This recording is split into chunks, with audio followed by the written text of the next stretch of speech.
So yun guys, pupunta kami ng Brandon and then itatry namin kung okay ang Manitoba Health Card. Yan. So yun guys, nandito tayo sa may super gas. Hindi, pass gas pala. Pass gas. Ano muna tayo? Gasolina. Tapos bago tayo dumiretso ng Brandon. So yun guys, no, yun yung pag-uusapan natin. Ang paano makakuha ng medical report para pag absent. So magkukulsi ka and then kailangan mo ng doctor's note. Dito sa Canada, kailangan natin na tayo ang mga dadala ng sarili natin pag may naramdaman tayo. So kailangan natin pumunta sa doktor. Hindi yung company or sabihin natin may tatawag para pumunta ka dun. Kundi pag may naramdaman ka, yung sa akin di bigat ng katawan ko, tsaka di ako talaga komportable magtrabaho, tsaka si kuya din. So punta kami ng Brandon. Kami na yung magdadala ng sarili namin sa ospital.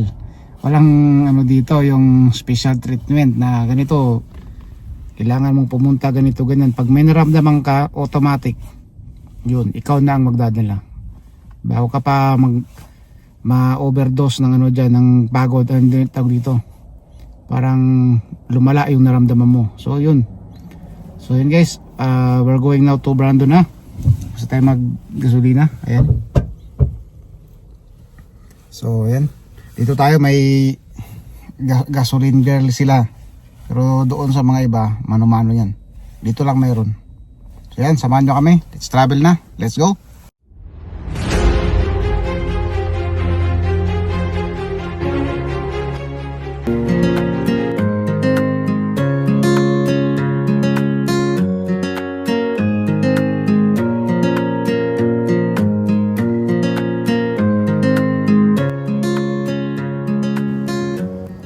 So yun guys, dito tayo sa may Brandon. May appointment si kuya sa ospital. So ayan, sinamahan natin.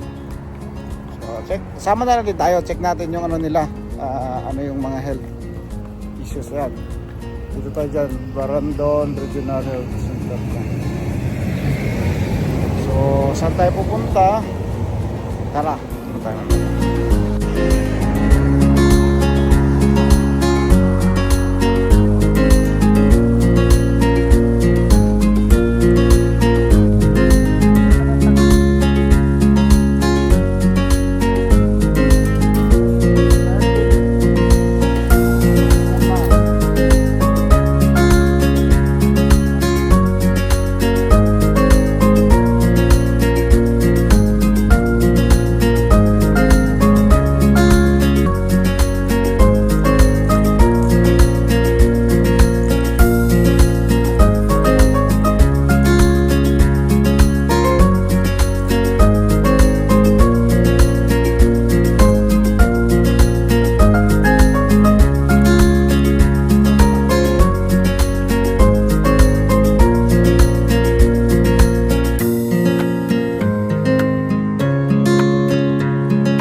Brandon tapos na. Tapos yung lakad ng appointment tapos na. So ito yung Brandon Hospital yan sa likod.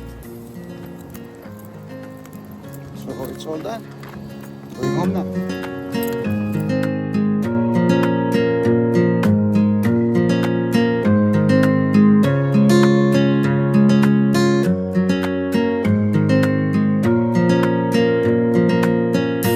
Day 2.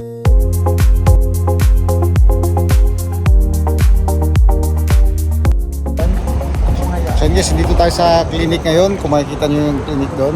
So dito papasokin natin yan.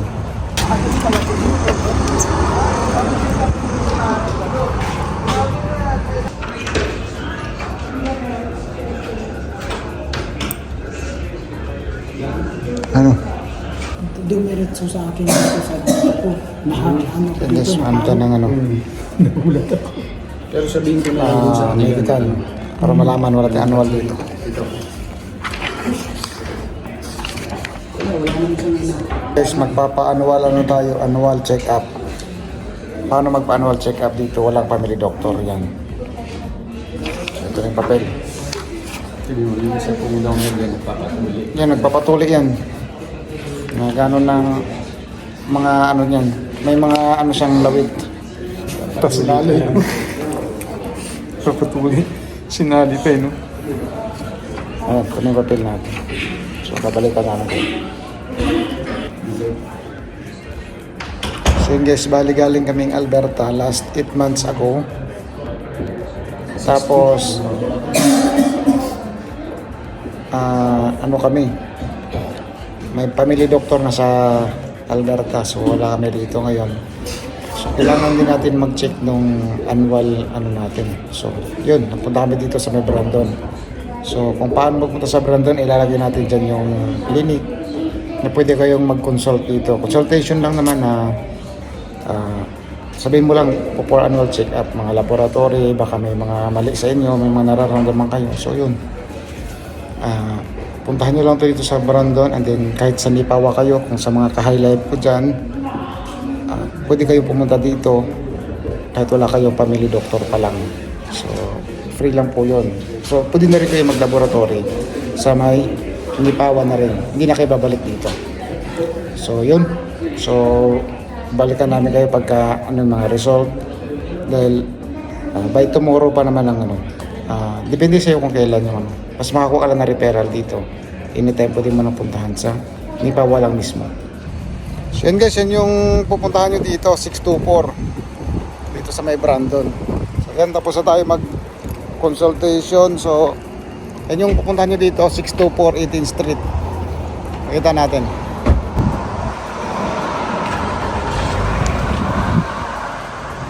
Yan yung medical clinic guys, yan. Many tic-tacs later. Punta tayo ng ano ngayon, ng medical. So babalikan natin yung medical ng nakaraang linggo. So how I wish na, and I hope walang problema.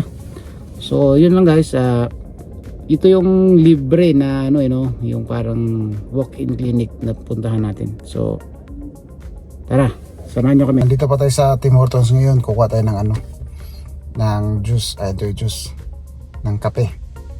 Kuha tayo ng kape, tapos papagasulin na din si kuya dito sa may ESO. Ayan. So tapos sasabihin namin sa inyo yung result, and then ano ba yung mga dapat gawin or some additional na mga pwede nyo malaman para ano nyo rin kung if ever andito kayo sa Manitoba or saan sa Canada, na paano ba mag-check up, annual check up, laboratories, or kung may nararamdaman kayo na wala pa kayong family doctor. So yun yung ano natin dito.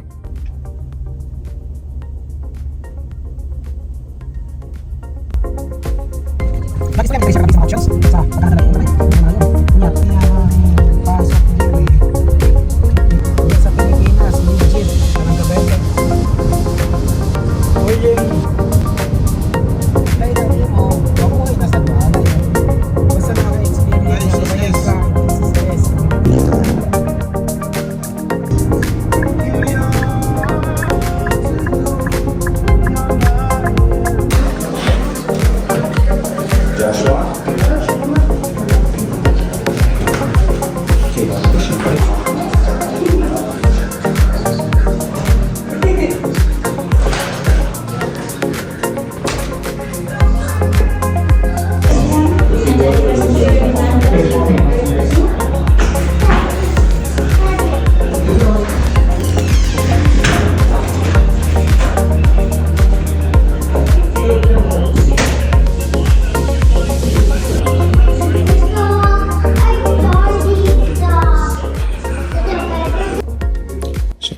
sa loob.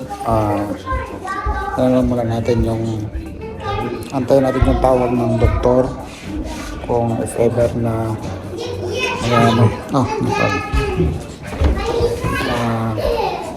patawag na yun, magkaroon ka ng consultation, tapos malaman natin yung mga resulta. So ayan, balitan natin mamaya kung matawag na ano yung mga resulta nung 2 weeks na, almost 2 weeks yun.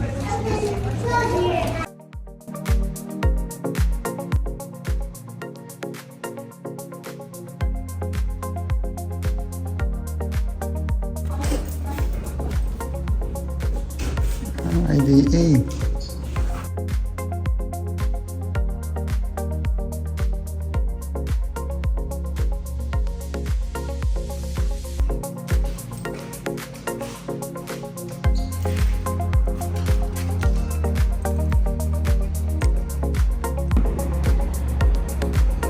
So guys, tapos na tayo sa ano natin, check up.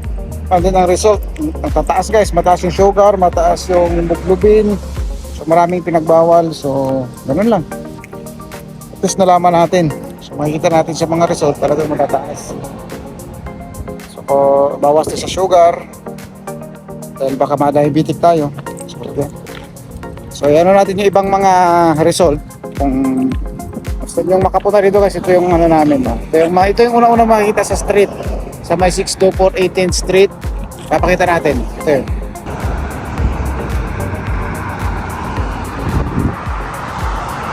Ayan guys, makita nyo yan dyan. Tapos, ligong kayo sa kanan. Yan na yun.